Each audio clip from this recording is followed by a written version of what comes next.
This is the Forbes Books Podcast, conversations with amazing humans who are impacting the world of business and beyond. Hola, I'm Joe Pardavila, and from the bright lights of ESPN Sports Center to founding his own companies dedicated to health and wellness, James Swanwick has led a remarkable life. As an entrepreneur, James has a keen eye for spotting opportunities and trends well before the mainstream.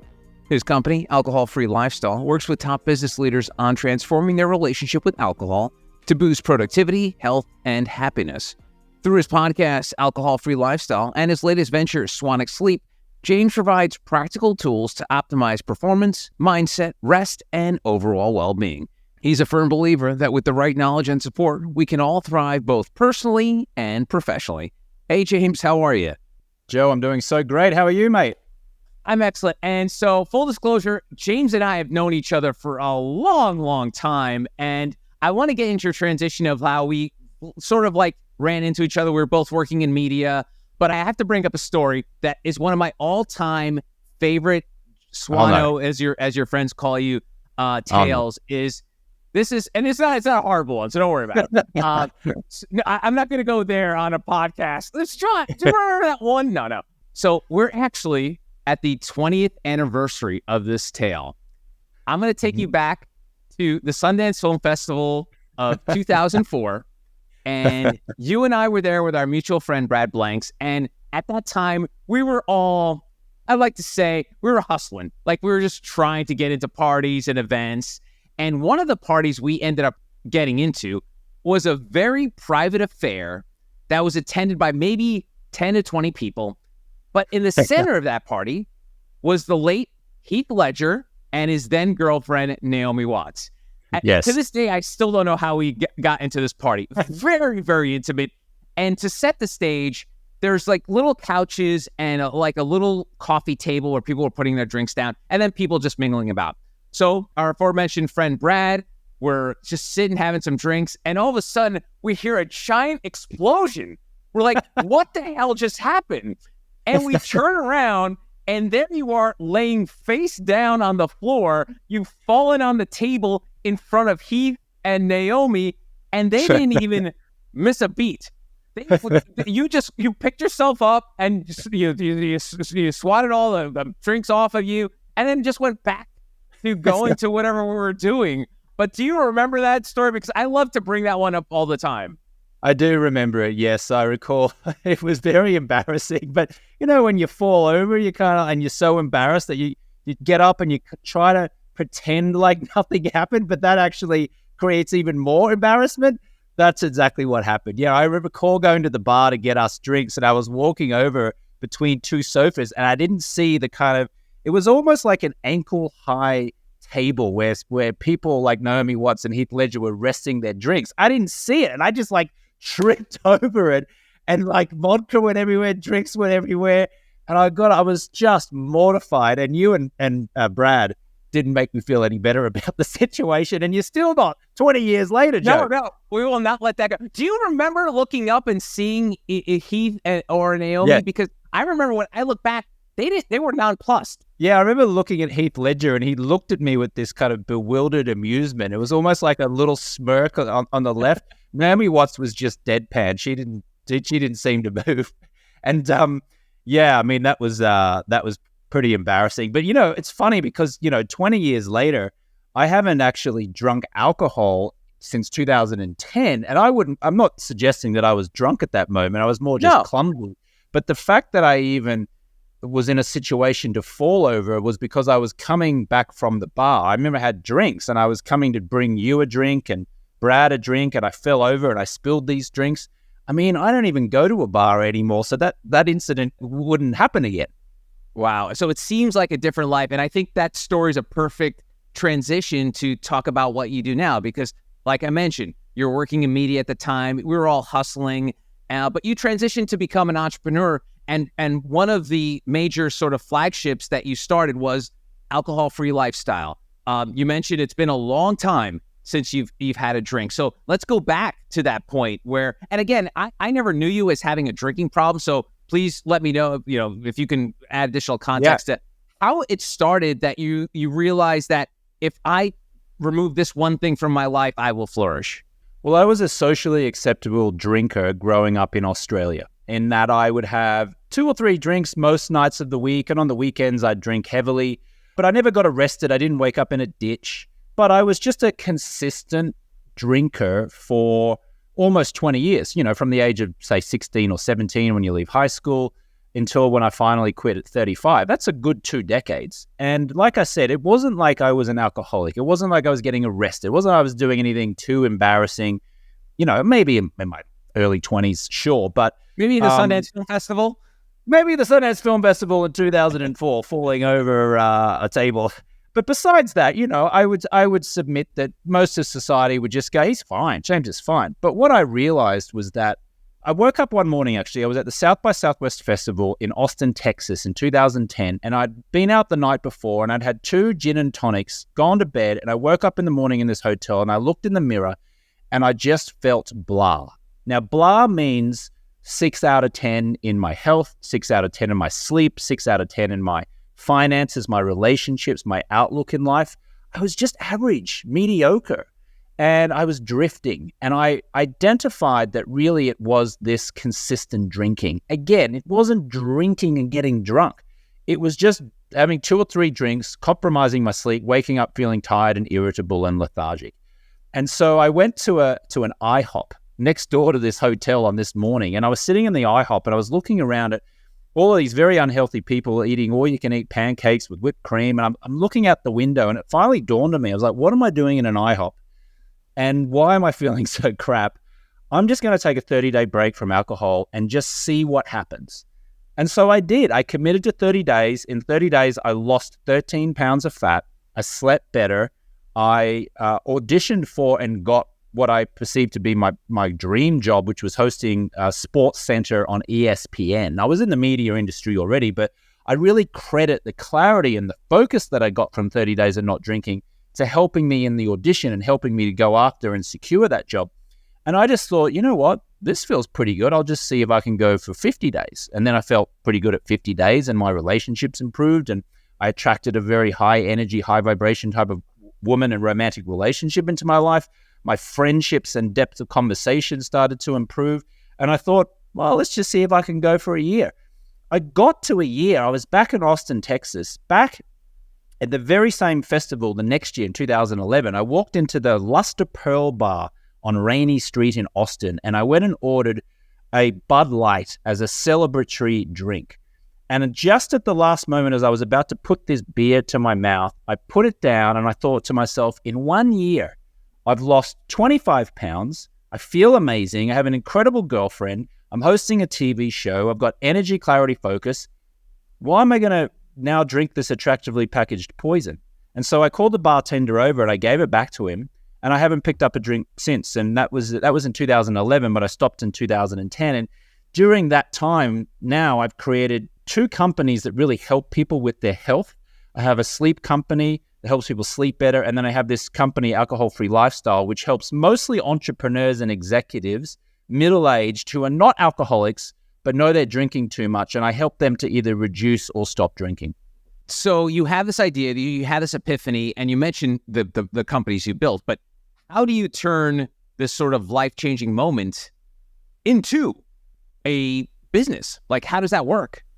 I was hosting Sports Center on ESPN, and their offices are in Bristol, Connecticut, about 2 hours outside of New York. And in most guys' views, that is the greatest job in the world, because you get to watch sport all day, and you get to be on camera, and you get to host this iconic television show.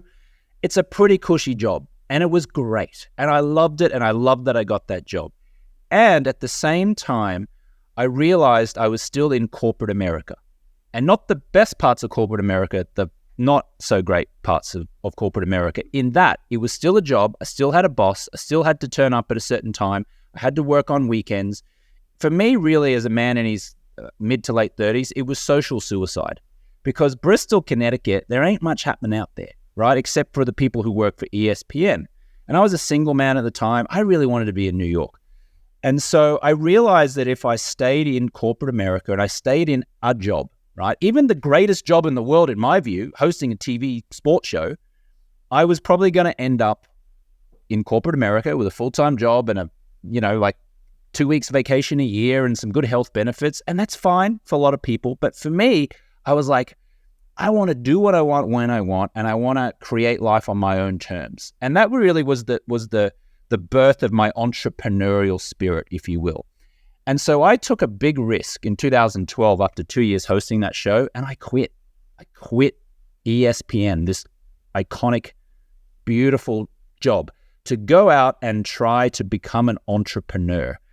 And specifically an online entrepreneur, a virtual entrepreneur, because I realized that one of my values, or one of my main reasons for becoming an entrepreneur, was to be able to have location independence. And what that meant was I didn't want to be stuck in a place like Bristol, Connecticut, because I had to, because I was relying on my paycheck. I wanted to potentially live in Colombia or go to the UK or go to Spain. I wanted to make money as I was traveling the world.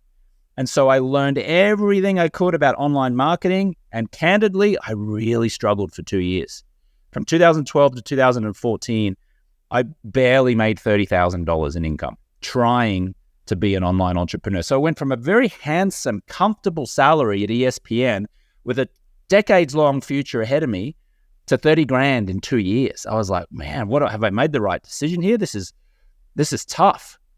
But I stayed with it. And in 2015, I decided to take a big risk, which was invest $25,000 of my savings into a mentor, into an online mentor.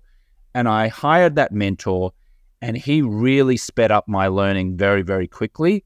And from there, I created the 30-day no alcohol challenge program, which is just a little 30-day program which I sell for $170 online still to this day, which helps people to stop drinking alcohol.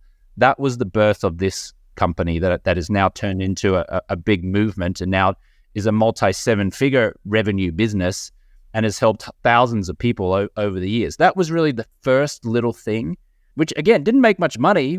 That didn't make much money for the first couple of years, candidly. That took a few years to get going, but that was the birth of it. That was how I made the transition from thinking of myself as an employee to an entrepreneur / employer. Wow, what a great story. And you know what's funny about all that is you mentioned the fact that you got this mentor, and a lot has been said over the last couple decades about mentorship and the importance of it. But here you're seeing just like the immediate fruits of it, because a lot of it is very, as you probably know, was a lot of it was intangible, but it seems like the tangible part was really what put you over the top. It wasn't like someone saying, James, you know what you should do? Wake up at 7 o'clock every morning. Maybe go to the gym. This is tangible business stuff. Is there one takeaway that you could share with someone listening today, what that mentor relationship did to you that was like an immediate ROI? Because everyone's always looking for the quick ROI. With that relationship with your mentor, what was the quick thing that happened that you noticed that, wow, this is already making an impact on my life? Well, when you pay attention. So I was trying for 2 years to figure out how to be an online entrepreneur for free. I would sneak into business conferences. I would try to get the free ticket. I would befriend the organizers and see if they could give me a freebie. And I would go to these places for free or pay, very little. And it was great because I got lots of knowledge, but then I didn't execute on the knowledge, right? I just was like this knowledge gathering machine, but knowledge isn't power. Applied knowledge is power. Action is power.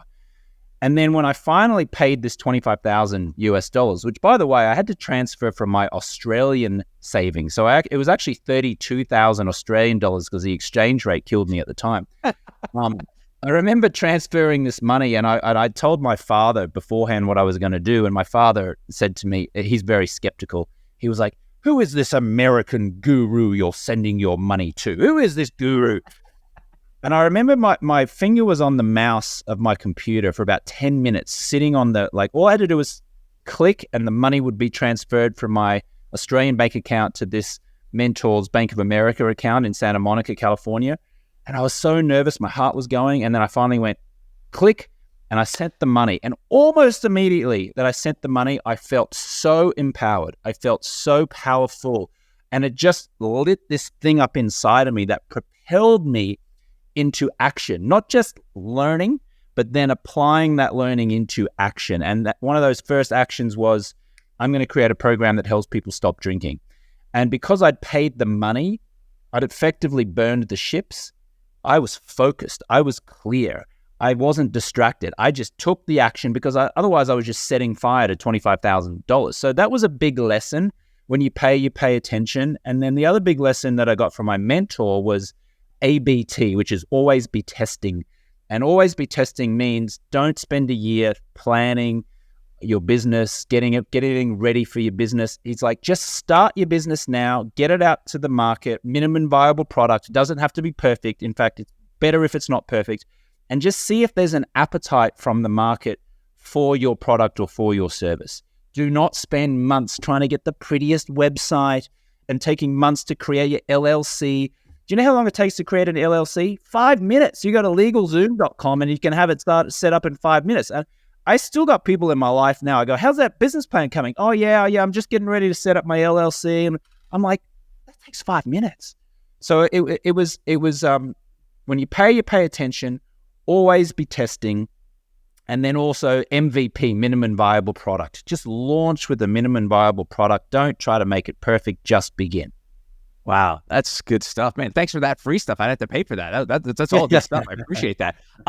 When did you realize, I mean, you knew it worked or you wouldn't have sold it, but when did you realize you were having impact on people? Like, what were some of those early testimonials that were like, holy shit, this, like, I know it works, but like to actually see it work, it's like I always make the reference I always make it to, James, is, you know, I worked in radio for years, as you know, but I never really realized anyone listened until I went out on the street and be like, oh, I listened to that thing you did. I'm like, oh shit, people are listening. So when did you have that sort of, again, to borrow a word earlier, epiphany that you're like, oh shit, this is really working for people?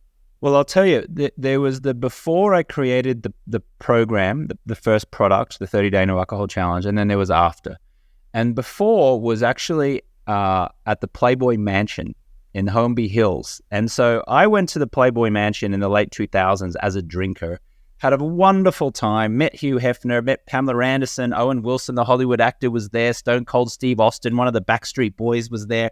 And I just thought, wow, I have made it. I'm like an Aussie boy from the suburbs of Brisbane, and I have made it into like this kingdom that every man aspires to visit. And here I am. And I got drunk and had a great time, and I got kicked out because I jumped into the grotto, and no one was allowed to be in the grotto for this particular party because it was a corporate event. It was actually the launch of Spike TV, which is a cable TV channel. Oh, wow, yeah. And I like jumped into the grotto. I'm waving to Pamela Anderson saying, save me, save me. I'm thinking that she, should rip off in a Baywatch outfit and come running in and save me. But no, bouncers threw me out, right? So that was my experience at the Playboy Mansion when I was a drinker.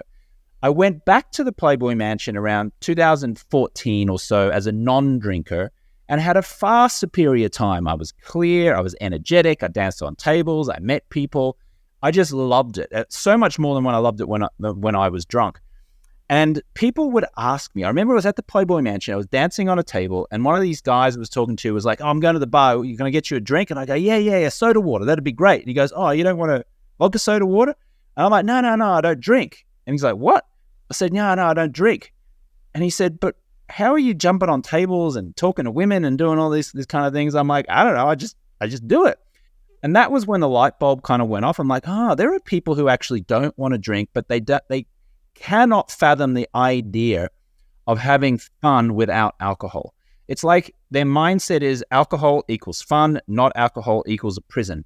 But here's me at the Playboy Mansion, at the den of inequity, with scantily clad and buxom women, and I'm dancing on table drinking a soda water. I'm like, there's a market out there for this. And then at that time, I was living in Hollywood, and I was going to parties like I went to Elton John's post-Oscars party at the Pacific Design Center. Same thing. All these open bars, and I'm having a wonderful time. I met Elton John. I met Elizabeth Taylor, who was still alive at the time. And I'm drinking soda waters, and people, friends of mine, and people go, how are you not drinking? There's an open bar.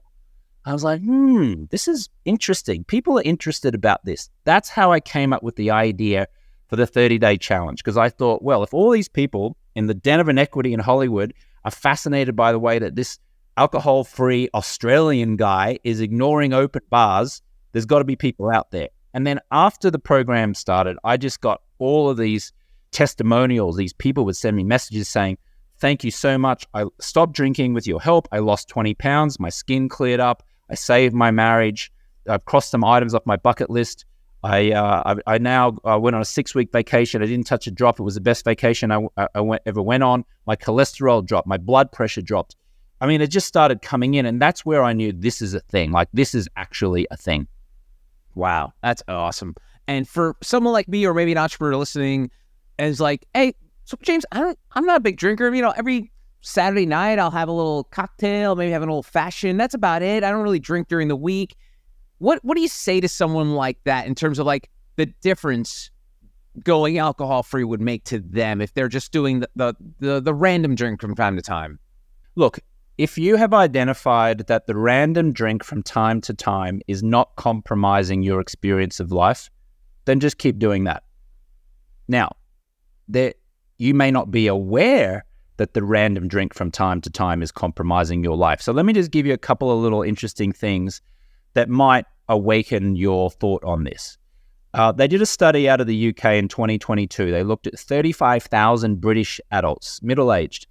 And what they found was that even one seemingly innocent drink per night, okay, so just one standard drink a day, 7 standard drinks a week, was enough to cause some level of brain degeneration. More specifically, it destroyed gray and white matter in the brain, okay? Now, does that mean much to people in their life? Maybe, maybe not. But that is the fact. That is evidence. That is a researched scientific fact that alcohol is simply poison. It's toxic, and just one drink a night is enough to destroy cell matter in your brain. Now, the other thing to take note of, I mentioned before, I'm a sleep company owner and a sleep expert somewhat. If you drink alcohol, even if it's this on occasion, anywhere close to bedtime, you are going to compromise your sleep. In fact, you're better off having alcohol for breakfast than you are anywhere close to bedtime, because at least then the body has 16 hours to break down the toxins from the alcohol to put you into a position where you can sleep the way that nature intended you to sleep. The problem with this seemingly innocent drink at the end of the night, or as you said, once in a while, is that when you drink in the last 3 hours before you want to sleep, you're effectively clocking in your body for a night's work. You're sending your body to work at a time when your body wants to rest. And that work is the liver being activated, going, oh my God, you've just put poison and toxins in the body. I've got to have to go to work to get these toxins out. Now that shows up with a disrupted night's sleep. You don't spend as long in that deep REM phase of sleep.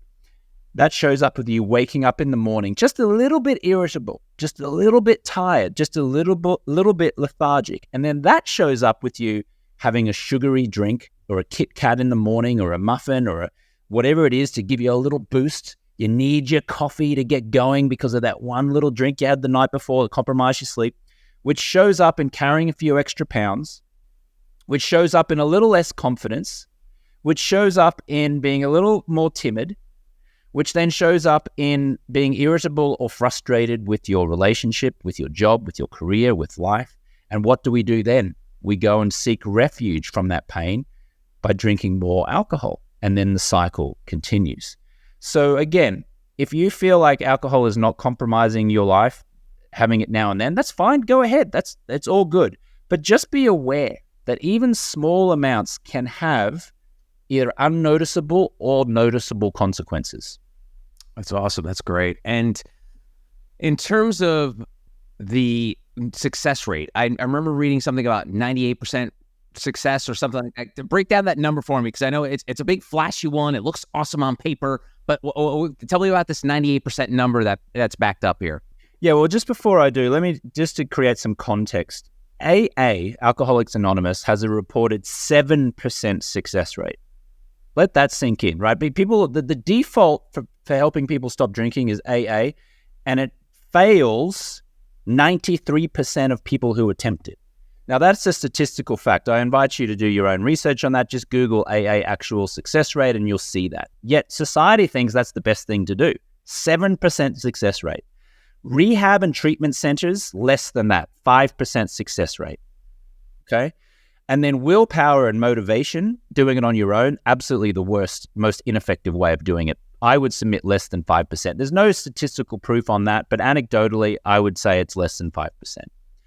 Now, the University of Washington conducted a scientific study on our stop drinking process. We have a 90-day stop drinking program. It's called Project 90.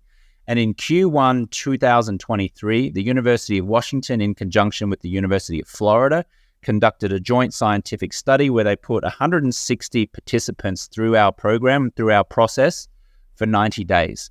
And what they found was that there was a 98% reduction in drinking from those participants. That's the 98% figure. Psychology Today published an article about this just recently.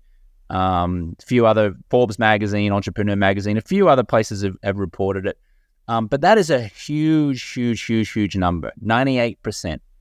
And it absolutely blows AA's success rate out of the water, and certainly rehab and treatments and willpower and motivation. So we're very proud of that. I don't think it's any big secret. I think it's just a combination of getting a group of like-minded people together and giving them community, accountability, coaching, making it fun as possible, and then having skin in the game. And that skin in the game can be you pay to participate. Remember earlier I said, when you pay attention? Yeah. Well, guess what? AA is free. And you know how many people are paying attention to that? Not many. And that's why they have such poor success rates, I would submit. But when you pay, you've got that skin in the game. Now you're kind of burning the ship, so to speak. Now you really focus. That's phenomenal, James. I'm sure your dad's probably really proud of you of the way everything's turned out. I'm like, how about that 25 grand I spent back in 2015, Pops? He's like, I always knew that was a sound investment, James. Of course he did, yeah. Now, you mentioned the fact that you call sort of a sleep expert, and I will say this, James, any kind of sleep expert I've run into, and I apologize for anyone who's a sleep expert listening, they're dicks.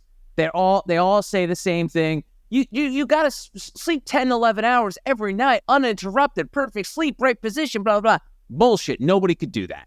So start with that, and then how you develop this company. Sure. Well, how I developed the company was interesting. And just to be clear, what my company does is we produce blue light blocking glasses, blue blockers. I'm wearing them now. My company's called Swanwick Sleep. These are affectionately known as Swannies. They have an orange lens. You put the orange lens on in the last hour before you want to go to sleep. And I'll explain why we do that in just a second. The way this came about was that I was in Palm Springs, California. I was out with a few buddies. We went into a hotel restaurant, and one of my buddies was wearing a very ugly pair of Uvex safety goggles. And, the kind of goggles that you'd wear if you were mowing the lawn and trying to protect your eyes from flying stones and rocks.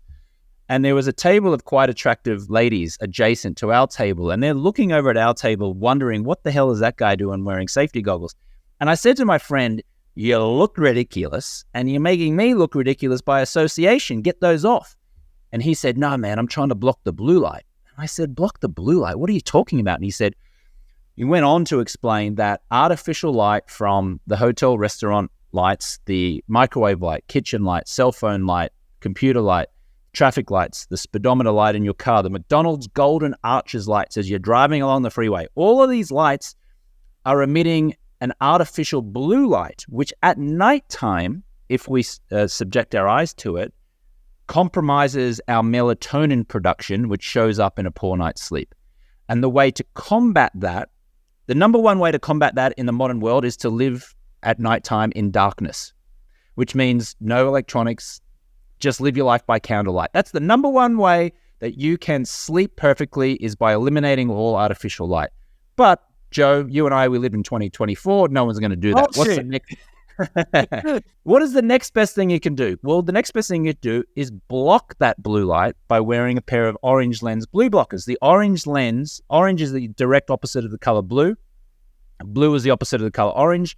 Blue light cannot penetrate an orange lens. Therefore, you can continue watching your Netflix, brushing your teeth in the bathroom light, and then you go and crawl into bed, remove the glasses, turn off the light, and then the idea is that you sleep better.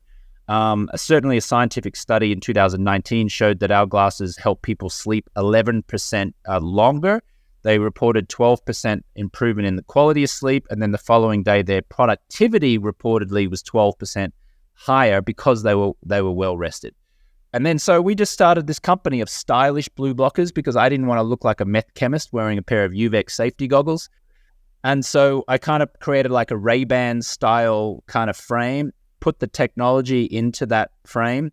Hence, Swannies from Swanwick Sleep were born. And then, today, fast forward to today, pro athletes at the New York Jets, Manchester United, the New Orleans Saints are all wearing the blue blockers, Denver Broncos, Tottenham Hotspur. All these pro athletes are now wearing our brand, Swannies from Swanwick Sleep, because they now have identified that a great night's sleep is important for their on-field performance. To talk to the other issue that you said, Joe, which was sleep, people saying you got to sleep 10 hours, 11 hours or so, that's preposterous. You don't need that much. If you can aim to get at least 7 quality hours sleep, that's great. Even 6 quality hours is going to be, pretty damn good, but aiming for at least 7. And if you want, I can go through some natural things that people can do to improve the quality of their sleep that doesn't involve taking sleep medication. All right, give me one. First thing in the morning, expose yourself to as much natural sunlight as possible. Our skin has receptors in it, and when the sunlight hits the skin, like if you're staring into the sky or looking out on the horizon, our internal body clock is called our circadian rhythm.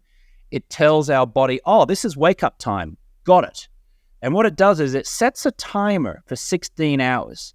And 16 hours from that moment, the body's then going to start naturally flowing with melatonin, which then helps us to sleep. The challenge is in most American homes right now, people wake up and they just turn on another electronic light and they don't get out getting natural sunlight. Some people, they get in their car, they drive, especially in the winter months, they park their car underground, they go up into their office, they sit at their desk, and by the time they leave, it's dark again. They never even touch sunlight. This is crazy to me. That's why our sleep patterns are all messed up. So the number one tip, two tips is expose yourself to natural sunlight first thing in the morning, and then block as much artificial light at night with a pair of blue blockers. Nice. Those are great tips. All right. So, James, we started this conversation talking about the good old days, or bad old days, I guess, depending on your perspective. But we've gone through this journey together here where you've talked about building businesses, this sort of realization that you found that without alcohol in your life, you're now a family man, you're living in Medellin, Colombia. Does the current James Swanwick even recognize the old one? I'm curious about the dichotomy of man here, like, because for folks who didn't know you before this, they probably like, oh, this James, he'd been a button-up guy his whole life. But obviously a lot of your older friends know that's not the case. So what does the new James Swanwick think about the old, and tell me about that relationship? Well, look, I mean, I think I was a pretty good guy when I was drinking, like up until age 35. I mean, I think I would look at it pre-age 35 and post-age 35. Let's deal with that. So 35 is when I stopped drinking. Pre-age 35, which is when you knew me mostly, Joe, I would submit. I think I was a pretty good guy. Like I kind of, but again, 6 out of 10. And not just in my health or sleep or performance, but 6 out of 10 in terms of my outlook in the world. I mean, I was pretty positive, but now in hindsight, I realize it was a pretty average outlook. The moment I stopped drinking, what it did is that it opened up a cascade of other healthy habits and other healthy relationships, and it got me opened up to personal development, like learning about purpose, learning about communication, learning about the words that we use, learning about how to resolve conflicts from a much calmer place, 100% responsibility. Like I've been studying Stoicism recently and all the great Stoics, Marcus Aurelius. Oh, amazing. Yeah. That's great, Joe.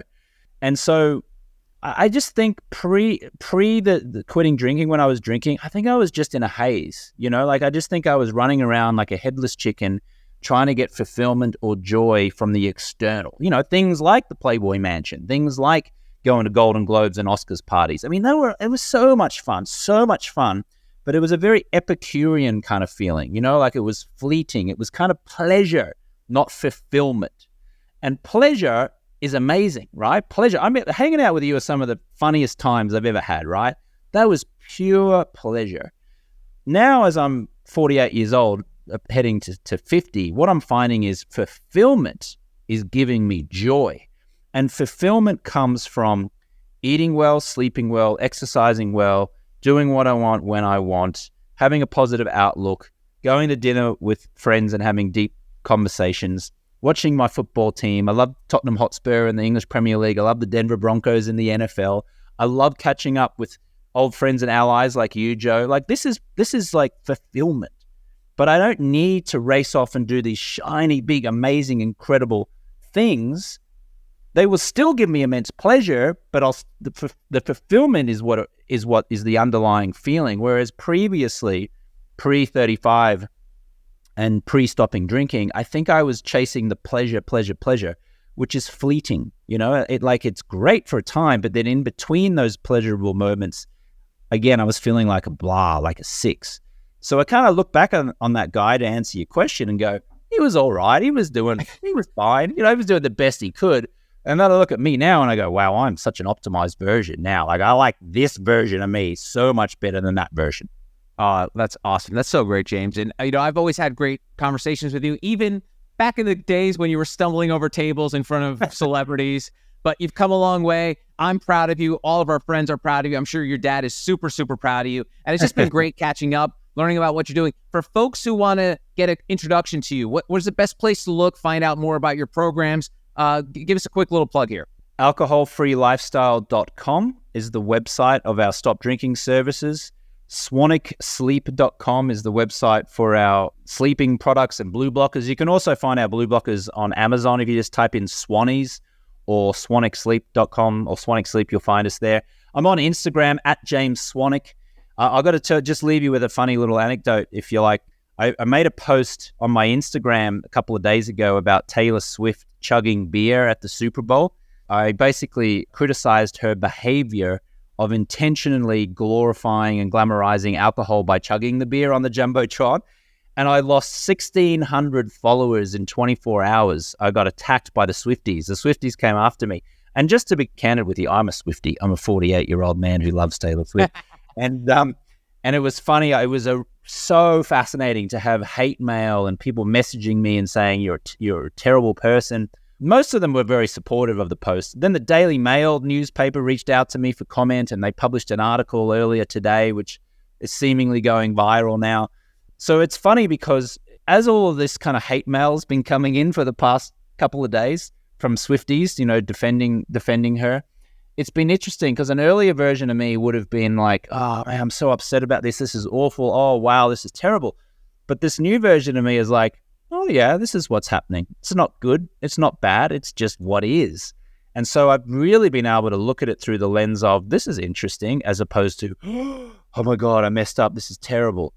And that's been a very interesting change in my mindset, I have to say. And also just, you know, learning about words matter. Like I re-examined the post I made and I realized that I probably could have said it in a different way. And I realized why people were so triggered about it. And just in the article I was quoted, I actually conceded that I probably could have used different terminology to describe my feelings about Taylor Swift's actions.